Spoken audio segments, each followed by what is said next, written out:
So something that I get asked all the time, just kidding, I don't actually get comments, except for you, Corey, you the real MVP. Something that I feel like people might wonder is how at 19 does somebody afford a Subaru BRZ? And I'm gonna tell you about that a little bit because I'm 19 and I bought a Subaru BRZ. And this is for more than just a Subaru BRZ, obviously.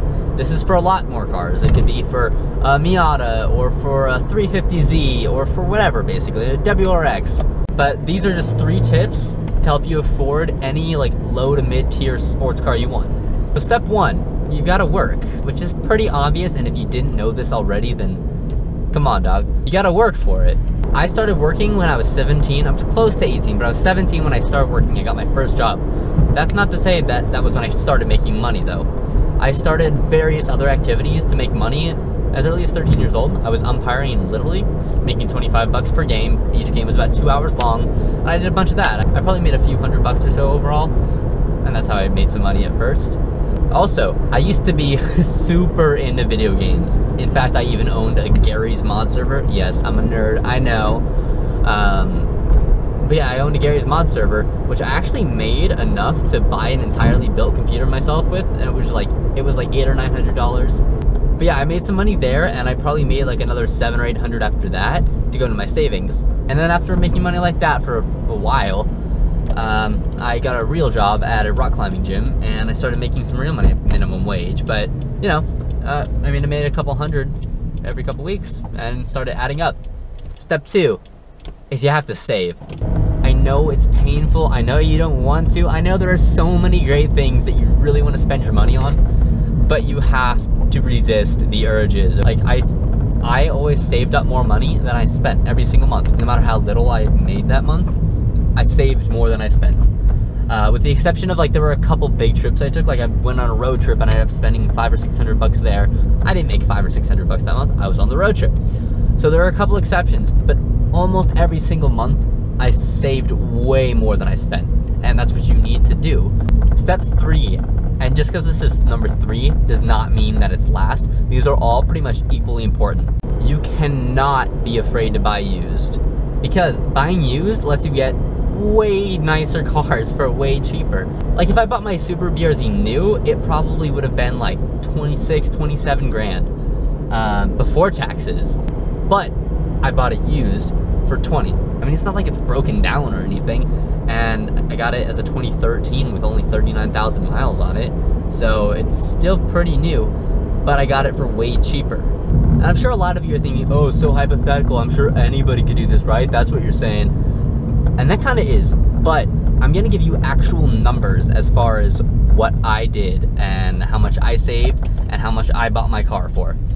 So I bought my 2013 Subaru BRZ Premium for $19,998 with just under 39,000 miles on it from a CarMax. Now I know that that's a little bit overpaying because it was a CarMax, and I'm okay with that because it makes me feel better inside about buying it. Don't need to get into that. But after taxes, it was just under $22,000. So I had close to $8,000 saved up. I put $7,000 down on the car because I wanted to have some money in case something unexpectedly broke, or just I need spending money. That's a good idea to have extra money. Anyway, so I put the $7,000 down on the car, and I had some help from my parents. I'm not gonna try and hide that or anything. They also kicked in $3,000, which is super helpful. It wasn't necessary, but it was super helpful because it made my monthly payments that much lower. So in total, I had $10,000 put down on the car. The other just under $12,000 I took out on a loan at 2.45% interest. And now I'm making monthly payments of $212.09 per month, but that's totally fine because based on how much I work, that's like, it's not a big deal for me because, I mean, I make enough money for it.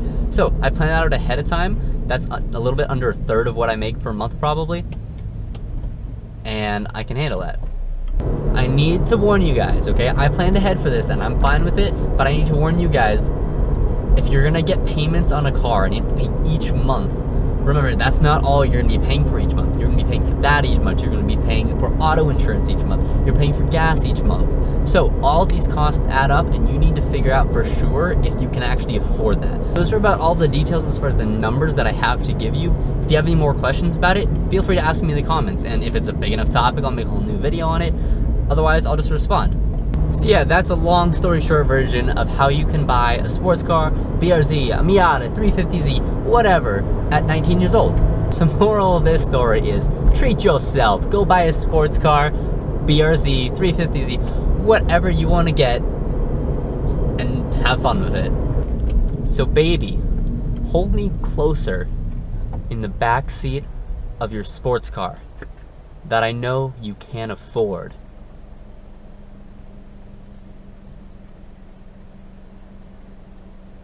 Bite that shirt on your shoulder. I don't know.